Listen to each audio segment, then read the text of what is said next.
Hello दोस्तों, कैसन बानी जा आप सभी। हम आशा करतनी सारा लोग खुश और हैप्पी होई। तो चली जा आज के रेसिपी शुरू करी जा। तो आज हम बनावे जातनी कच्चा आम के कुचा के रेसिपी, जोन की बहुत ही अलग तरीका से हम बनैले बानी।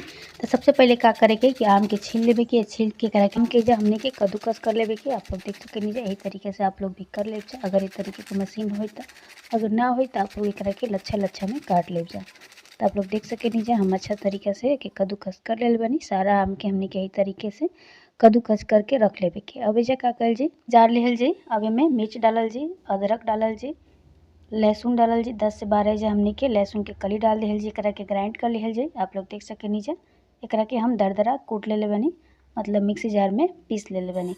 अब कढ़ाई गरम कर लिहल जी। तो कढ़ाई हम पहले ही से चढ़ा देल रहनी है। अब एजा मसाला तैयार कर लिहल जा। तो मेथी डाल दिहल जी, जीरा डाल दिहल जी। अब एजा का कइल जी कि थोड़ा सा सौंफ डाल दिहल जी। तो एजा हम सौंफ डाल देले बानी। अब एक का कइल जी कि धीमा आंच पे करा के भून लिहल जी सारा मसाला के। अब बराबर के चलावत रहल जी, ज़्यादा तेज आंच पे मत भूनब जाना तो मसाला जल जाई, तो फिर अचार के जोन टेस्ट बा एकदम से खराब हो जाई। तो आप लोग देख सकेनी जा हम अच्छा तरीका से भून लेतनी, यही तरीका से आप लोग भून ले जा। बीच बीच में के बस चलावत रहब जा हल्का हल्का। अगर आप लोग इसे चाहें तो थोड़ा सा सरसों भी हमें डाल के भून सकेनी जा। तो हम बिना सरसों के ही बनाई। तो आप लोग इसे देख सकेनी जा हमने की जो मसाला बाटे अच्छा तरीका से भुना गइल बा। एमे से बहुत ही अच्छा खुशबू आवता, आप लोग देख सकेनी जा। तब एक हमने के का कइल जी कि जब गैस के बंद कर देहल जाई। तो ये देखी जा बहुत ही अच्छा खुशबू आवता और जो मसाला अच्छा तरीका से तड़के लागल बा, आप लोग देख सकेनी जा। तो चली जाके उतार लिहल जा और मिक्सी जार में करके डाल लिहल जाई। डाल के करके का कइल जी कि पीस लिहल जाई। तो थोड़ा सा हमें जा कांच सरसों भी डाल देले बानी, अगर आप लोग के ना पसंद होई तो बिना सरसों के भी बना सकेनी जा। अब एजा का कइल जी कि एकरा के पीस लिहल जी। दरदरा पीसे के बाद, ज़्यादा महीन नहीं के पीसे के मसाला के। तो आप लोग देख सकेनी जा हम एकरा के पीस लेले बानी। अब कढ़ाई गरम कइल जाई, सरसों तेल डालल जाई। तेल के अब एजा गरम होखे दिहल जा कुछ देर खातिर। आप लोग देख सकेनी जा तेल हमनी के लगभग गरम हो गइल बा। तब एजा हम लहसुन डाल दे। एजा हमनी के सूखल लाल मिर्च डाल दिहल जी। 10 से 12 एजा हम लाल मिर्च डाल देले बानी, आप लोग देख सकेनी जा। आप एजा चाही तो थोड़ा सा जीरा भी डाल सकेनी जा और थोड़ा सा सरसों भी एजा डाल सकेनी जा, अगर पसंद होखे तो। ना पसंद होखे तो ऐसे भी बना सकेनी जा।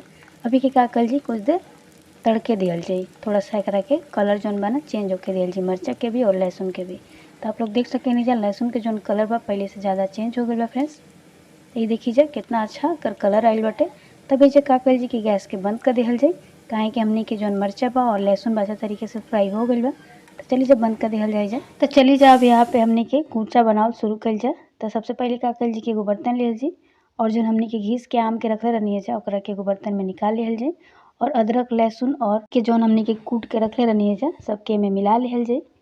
अब एजा हल्दी डालल जाई, ज्वाइन मंगरेल डालल जाई। अब एजा नमक डालल जी। तो एजा हम काला नमक ले ले बनी, आप लोग सादा नमक भी ले लिहल जी। का कइल जी कि जोन हमनी के मसाला के ग्राइंड करके रखले रहनी है ओकरा के डाल दिहल जाई। अब एजा काश्मीरी लाल मिर्च पाउडर डाल दिहल जाई। एकरा के अच्छा तरीका से मिला लिहल जाई, चम्मच की मदद से एकरा के मिला लिहल जाई। ऊपर नीचे करके एकरा के बढ़िया से मिला लेब जा। आप लोग देख सकेनी जा हम कैसे मिलाओ तनी चम्मच की मदद से। इस तरह आप लोग भी मिला लेब जा एकदम से अच्छा से। अचार में जोन मसाला बा मिल जाए के चाही, आप लोग देख सकेनी जा। तो ये देखी जा हम अच्छा तरीका से मिला लेले बनी कुचा में मसाला के। देख सकेनी जा कितना बढ़िया कलर आइल बाटे, बहुत ही अच्छा दिखत हवे।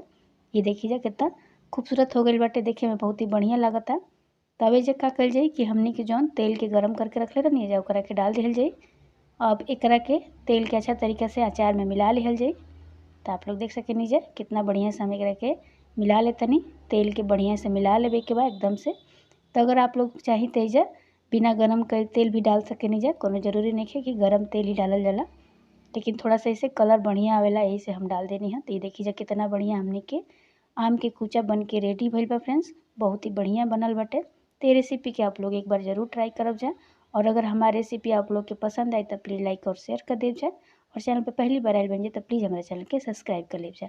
ये देखिए जा कितना अच्छा हम अचार बना के रेडी कर ले बनी। एकरा के रोटी पराठा चावल के साथ आप लोग खा सकेनी जा, दाल चावल पे भी बड़ी अच्छा लगेला, बिना सब्जी के भी एकरा के आप खा सकेनी जा। अगर घर में सब्जी ना होखे और अगर आप लोग के कुछ खाए के ना मन करे तो एकरा के आप थोड़ा सा लेके भी खा सकेनी जा, पराठा के साथ रोटी के साथ बहुत अच्छा लगेला। तो ये देखिए कितना बढ़िया हम रेसिपी लेके आयल बनी, देखिए आप जरूर ट्राई करब जा। और अगर हमारी रेसिपी पसंद आए तो प्लीज़ लाइक और शेयर कर दीजिए। और प्लीज़ अपन कमेंट करके हमके बताइब जा कि हमार रेसिपी आप लोग के कैसन लागल है। तो देखिए जा कितना बढ़िया हम बनैले बनी एकरा के। एक बार हमरा कहला पे आप लोग ज़रूर ट्राई करब जा और हमरा तरीका से एक बार ज़रूर बनाइब जा और अपन अनुभव हमके शेयर करब जा। आप प्लीज़ हमके कमेंट करके बताइब जा कि हमार रेसिपी आप लोग के कैसन लागल है और बहुत सारा कमेंट करब जा, बहुत सारा सपोर्ट करब जा। तब तक खातिर बाय बाय। फिर मिलल जी काल एगो नया रेसिपी के साथ, एगो नया वीडियो के साथ। थैंक यू सो मच हमार वीडियो देखे